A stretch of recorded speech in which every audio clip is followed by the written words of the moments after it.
আজ আপনাদের সাথে আরও একটা মজাদার এবং সহজ রেসিপি নিয়ে হাজির হয়ে গেলাম।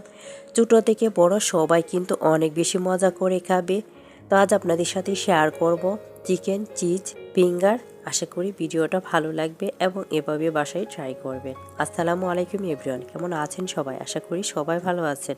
আমি আলহামদুলিল্লাহ ভালো আছি।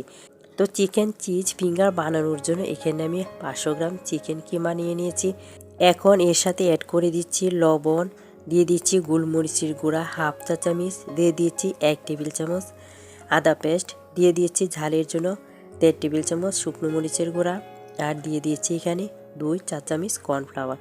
কর্নফ্লাওয়ারটা অবশ্যই বেশি দিবেন না, যত কম ব্যবহার করা যায় সেটাই চেষ্টা করবেন। এখন অ্যাড করে দিচ্ছি এখানে মজারওয়ালা চিজ।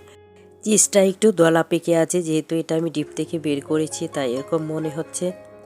তো চিজটা একটু পরিমাণে বেশি ব্যবহার করলে কিন্তু স্বাদটা বেশি ভালো আসবে এবং খেতেও কিন্তু অনেক বেশি টেস্টি হবে। তো চিজটা আপনারা আপনাদের পরিমাণ মতো ব্যবহার করে নেবেন। তো আমি এখানে 3 টেবিল চামচের মতো ব্যবহার করেছি। এখন এটাকে ভালো করে মিশিয়ে নেব। আর চিজটা যদি ফ্রেশ ব্যবহার করেন তাহলে তো আরও বেশি খেতে টেস্টি হবে। এখন সবগুলো উপকরণ ভালো করে কুচলিয়ে মিশিয়ে নেব।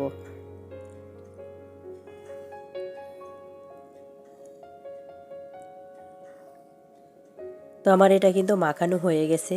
এখন এর সাথে আমি আরও কিছু উপকরণ নিয়ে নিচ্ছি। এখানে নিয়ে নিলাম ব্রেড ক্রাম্বস, আর লাগবে আমার হচ্ছে ময়দা। তো এখানে আমি কিছুটা ময়দাও নিয়ে নিয়েছি, আর লাগবে হচ্ছে ডিম। তো এখানে আমি 2টা ডিম নিয়ে নিয়েছি। তো ডিমটাকে এখন আমি ভালো করে ফাটিয়ে নিব।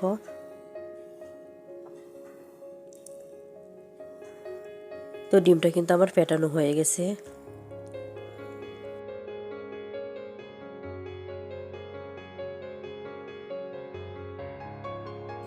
এখন ডিমটাকে একটা সাইডে রেখে দিই। আমি যে আগে দেখি কিমাটা রেডি করে রেখেছি, এখন এখান থেকে ছোটো ছোটো করে নিয়ে এরপর কিন্তু আমি একটা ফিঙ্গার শেপে তৈরি করে নিব।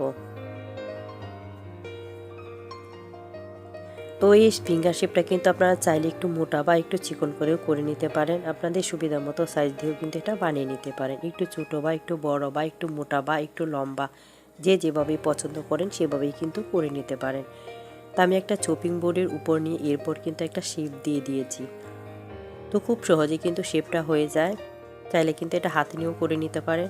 একটু হাতে তেল লাগিয়ে এরপর কিন্তু এভাবে একটু ঘষে নিলে দেখবেন যে একটা শেপ চলে আসবে।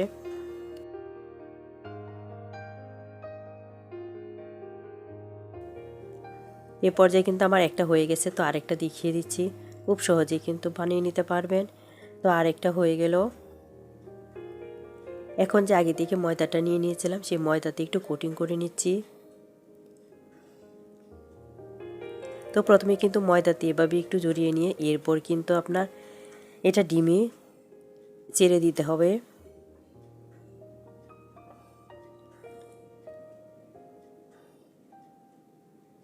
এরপর এখানে আমি ডিমটা যে নিয়েছিলাম সেই ডিমটাতে কিন্তু এখন দিয়ে দিব। তো দুইটা কিন্তু একসঙ্গে দিয়ে ভালো করে এটাকে আবারও কোটিং করে নিব।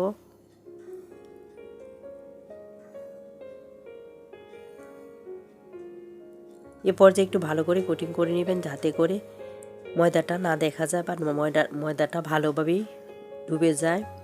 তো এখন কিন্তু এটা আমার কোট করা হয়ে গেছে। আমি এটাকে আবারও ব্রেড ক্রাম্বসে তুলে নিচ্ছি। তো কাজগুলি কিন্তু একটু ধাপে ধাপে করে নিতে হবে। এখন দুইটা কিন্তু একসঙ্গে আমি করে নিব।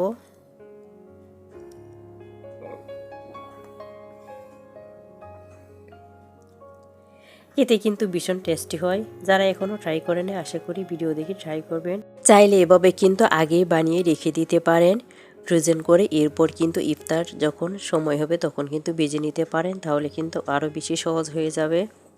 আশা করি ভালো লাগবে এবং সবাই কিন্তু তৃপ্তি সহকারে খাবে। তো এটাও কিন্তু আমার কোট করা হয়ে গেছে। এখন আমি এগুলি তুলে রাখবো, আর বাকি যেগুলি আছে সবগুলি কিন্তু আমি সেম প্রসেসে বানিয়ে নেব। তো সবগুলো কিন্তু আমি তৈরি করে নিয়েছি। এখন এগুলি বাজার পালা। তো চলেন যাই ভেজে নিই। তো চুলায় কিন্তু আমি আগে থেকে তেলটা হালকা গরম করে নিয়েছি, আর তেলটা হালকা গরম অবস্থায় চুলাটা অল্প আঁচে করে কিন্তু এগুলি ভেজে নিতে হবে। তো একটু সময় নিয়ে ভেজে নেবেন, যেহেতু কিমাটা কাঁচা। তো বেশি সময় লাগবে না, আপনার 10 মিনিটে দেখবেন আপনার নাস্তা রেডি হয়ে যাবে। অল্প আছে 10 মিনিট ভেজে নিলে হয়ে যাবে।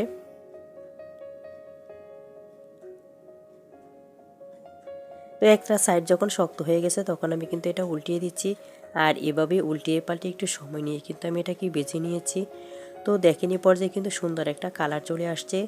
একটু কড়া করে ভেজে নিলে কিন্তু খেতে বেশি টেস্টি হবে। তো সবগুলি কিন্তু এখন আমি এভাবেই ভেজে নিব। তো সবগুলি কিন্তু আমার ভাজা হয়ে গেছে। তো একটা এখন আমি আপনাদের দেখিয়ে দিচ্ছি। তো এভাবেই কিন্তু আপনারা চাইলে বানিয়ে নিতে পারেন। যারা এখন আমার চ্যানেলটা সাবস্ক্রাইব করেন না, চ্যানেলটা সাবস্ক্রাইব করে আমার পাশে থেকে যেতে পারেন। পাশে থাকা বেল আইকনটা প্রেস করে রাখবেন, এতে করে প্রথম নোটিফিকেশনটা আপনার কাছেই চলে যাবে। ভিডিওটা যদি ভালো লাগে ফ্রেন্ড ও ফ্যামিলির সাথে শেয়ার করে দিবেন। বেশি ভালো লাগলে একটা লাইক দিতে ভুলবেন না। ভালো থাকবেন, আল্লাহ হাফেজ।